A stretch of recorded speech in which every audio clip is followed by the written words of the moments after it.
Assalamualaikum warahmatullahi wabarakatuh.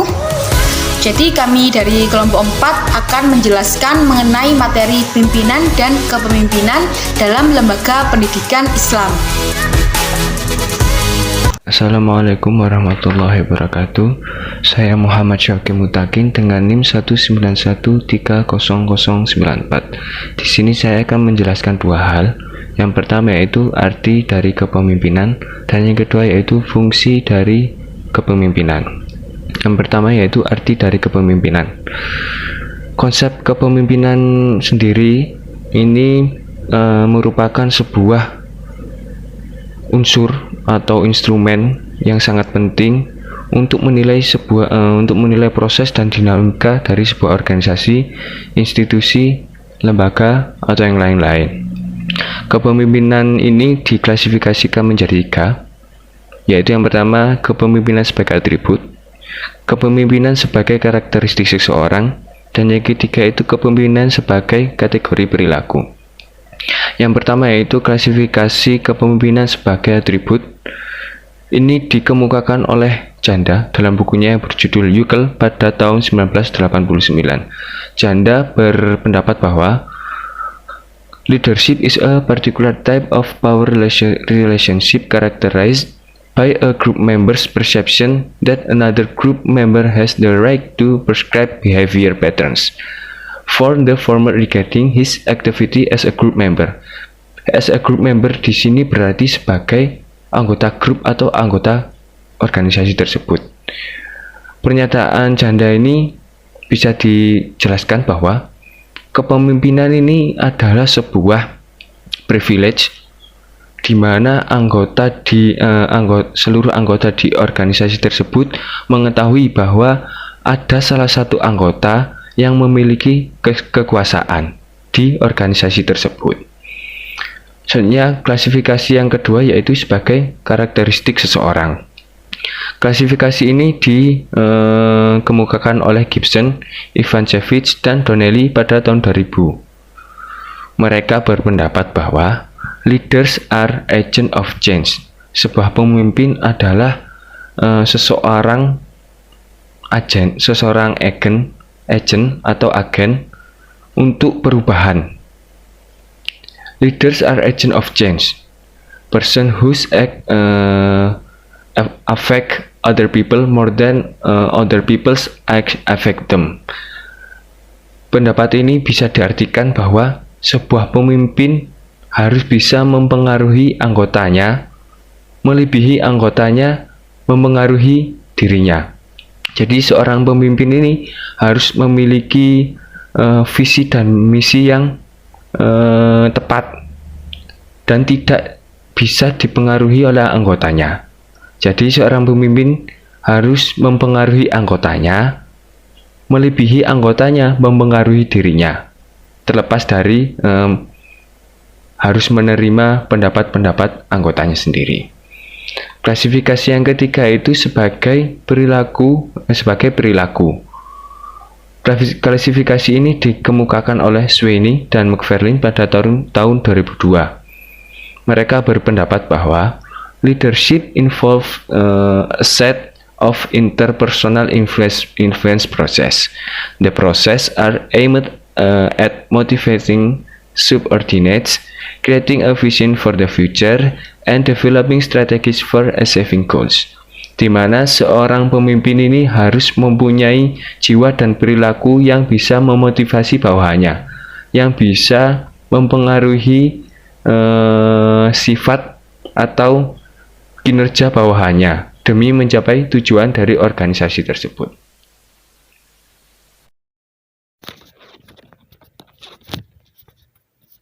Baik, yang selanjutnya yaitu fungsi utama dari kepemimpinan.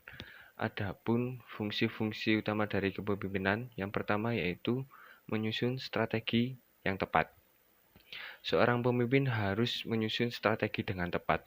Ini akan membantu organisasi atau anggotanya atau seluruh anggota dari organisasi tersebut demi mencapai tujuan organisasi dengan efisien. Yang kedua yaitu penyelesaian masalah atau problem solving. Peran seorang pemimpin ini utamanya itu harus bisa menyelesaikan masalah. Sebuah organisasi tak lepas dari sebuah masalah.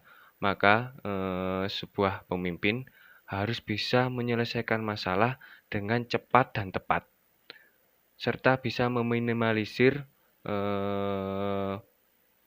konsekuensi-konsekuensi dari penyelesaian masalah tersebut. Yang selanjutnya ada pengambilan keputusan yang tepat.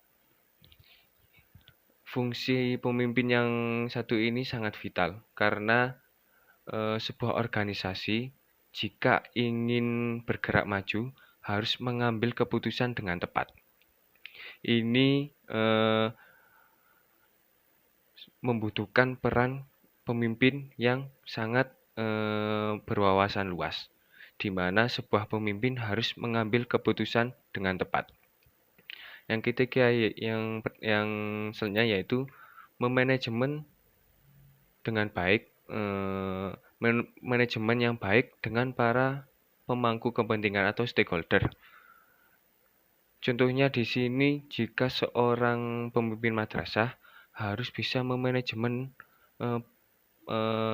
relasi dengan stakeholder atau pemimpin madrasah yang lain jika ingin mengadakan suatu kerjasama. Yang selanjutnya yaitu membangun relasi yang luas. Seorang pemimpin harus memiliki link-link atau memiliki relasi yang luas. Ini akan membantu referensi dari sebuah organisasi tersebut. Yang selanjutnya yaitu harus bisa membantu mengembangkan orang lain. Fungsi dari pemimpin yang satu ini memiliki peran yang sangat penting dalam sebuah organisasi. Contohnya khususnya bagi anggotanya sendiri. Jadi sebuah pemimpin ini harus bisa mengembangkan anggotanya sendiri. Yang selanjutnya yaitu memimpin dengan memberi contoh yang baik. Sebuah pemimpin harus memberikan contoh yang baik pada anggotanya, baik perilaku maupun perkataan. Yang terakhir yaitu membentuk dan menerapkan budaya yang positif. Dalam sebuah organisasi ini harus ada budaya yang positif. Tidak hanya di organisasi saja. Contohnya seperti di madrasah. Seorang pemimpin madrasah atau seorang ketua madrasah harus bisa menerapkan budaya yang positif. Contoh kecilnya yaitu membuang sampah pada tempatnya. Mungkin itu saja penjelasan dari saya. Kurang lebihnya mohon maaf. Wassalamualaikum warahmatullahi wabarakatuh. Baik, selanjutnya saya Rosita Ayulandari, NIM 1913042 akan membahas mengenai gaya kepemimpinan. Gaya kepemimpinan itu ada 5, kepemimpinan autokrasi, demokrasi, laissez-faire, paternalistik, dan pseudo-demokratis. Yang pertama yaitu gaya kepemimpinan otoriter. Jadi pemimpin yang otoriter itu adalah pemimpin yang mengedepankan kekuasaannya secara mutlak untuk mengatur anggota di bawahnya. Pemimpin otoriter ini tidak sedikit pun memberikan ruang gerak kepada orang lain untuk ikut mengatur organisasi yang dimimpinnya. Nah, pemimpin otoriter ini akan menjunjung tinggi otoritas pemimpin dengan menghiraukan partisipasi dan kreativitas para anggotanya. Dia akan mengesampingkan kemampuan guru, siswa, dan staf administrasi di sekolah dalam setiap keputusan dan kebijakan yang diambilnya. Kepemimpinan autokrasi ini dapat dilihat ciri-cirinya antara lain yang pertama mengandalkan kekuatan atau kekuasaan yang melekat pada dirinya. Yang kedua menganggap dirinya itu paling berkuasa. Yang ketiga menganggap dirinya itu paling mengetahui segala persoalan. Jadi orang lain itu dianggap tidak tahu. Yang keempat yaitu keputusan yang diambil oleh pemimpin ini itu secara sepihak. Jadi tidak mengenal kompromi sehingga ia tidak mau menerima saran dari bawahan. Bahkan ia juga tidak memberi kesempatan kepada bawahan untuk memberikan saran, pendapat, atau ide. Dan yang kelima yaitu keras dalam menghadapi prinsip.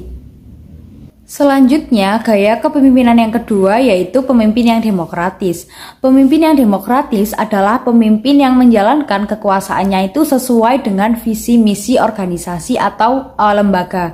Jadi pemimpin dengan tipe ini itu selalu mengajak seluruh anggota dalam setiap pengambilan keputusan. Pemimpin dengan tipe ini itu menghargai pendapat anggotanya dan suka berinteraksi dengan anggotanya, di mana interaksi yang terjadi itu adalah interaksi dialog, bukan intervensi atau mendikte. Pemimpin yang demokratis ini selalu berusaha menstimulasi anggota-anggotanya agar bekerja secara produktif untuk mencapai tujuan bersama. Dalam tindakan dan usaha-usahanya ini, ia selalu berpangkal pada kepentingan dan kebutuhan lingkungan kerja yang dipimpinnya.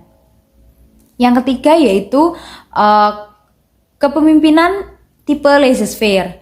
Jadi pemimpin dengan tipe ini itu akan memberikan keluasan kepada anggotanya untuk melaksanakan tugasnya serta menetapkan peraturan dan kebijakan suatu institusi atau lembaga, atau dalam artian kegiatan sekolah yang dipimpin oleh kepala sekolah dengan tipe ini itu akan dijalankan oleh anggota tanpa ada perintah langsung dari kepala sekolah. Jadi kepala sekolah itu hanya memantau dan menerima laporan dari anggotanya.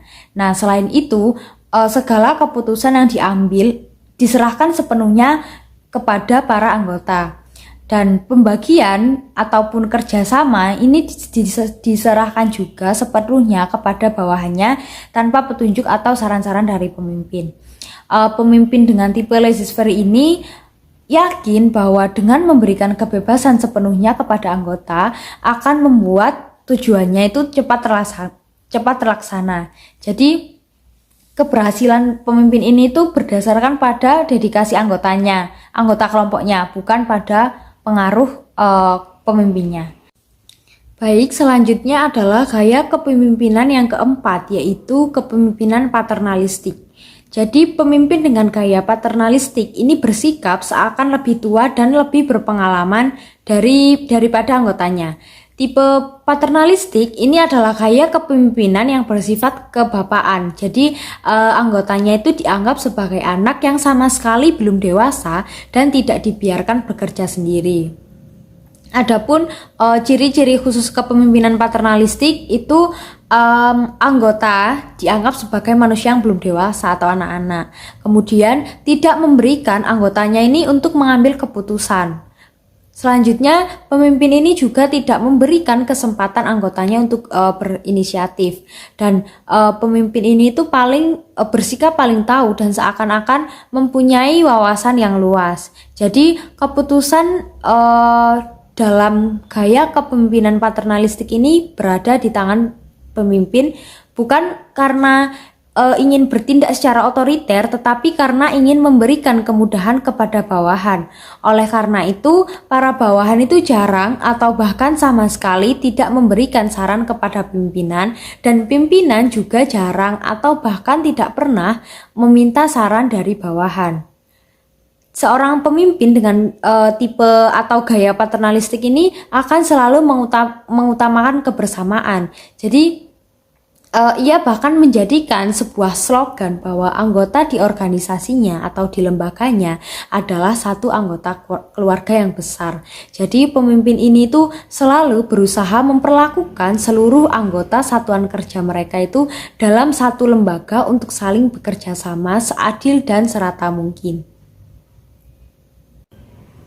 Baik, selanjutnya saya akan membahas mengenai faktor yang mempengaruhi efektivitas kepemimpinan. Yang pertama yaitu kepribadian pemimpin. Maksudnya adalah kita mengetahui bahwa secara psikologi manusia itu berbeda-beda, beda sifat, beda watak, dan kepribadiannya. Ada yang selalu bersikap keras dan tegas, tetapi ada pula yang lemah dan kurang berani. Nah, dengan adanya perbedaan-perbedaan watak dan kepribadian yang dimiliki oleh masing-masing pemimpin, meskipun beberapa orang pemimpin memiliki latar pendidikan yang sama dan diserai tugas pemimpin dalam lembaga yang sejenis, karena perbedaan itu tadi, perbedaan kepribadian, itu akan menimbulkan perilaku dan sikap yang berbeda pula dalam menjalankan kepemimpinannya. Faktor yang kedua yaitu pengharapan dan perilaku atasan. Sebagai contoh, atasan yang secara jelas memakai gaya yang berorientasi pada tugas, nah cenderung pemimpin itu akan menggunakan gaya itu. Yang ketiga yaitu karakteristik, harapan, dan perilaku bawahan. Jadi karakteristik, harapan, dan perilaku bawahan ini mempengaruhi terhadap gaya kepemimpinan seorang pemimpin. Sebagai contoh, karyawan yang mempunyai kemampuan tinggi biasanya itu akan kurang memerlukan pendekatan yang intensif dari pimpinan. Faktor yang keempat yaitu kebutuhan tugas. Jadi setiap tugas bawahan itu juga mempengaruhi gaya pemimpin. Sebagai contoh, bawahan yang bekerja pada bagian pengolahan data itu menyukai pengarahan yang lebih berorientasi pada tugas. Faktor yang terakhir yaitu harapan dan perilaku rekan. Sebagai contoh, seorang pemimpin ini membentuk persahabatan dengan rekan-rekan dalam organisasi.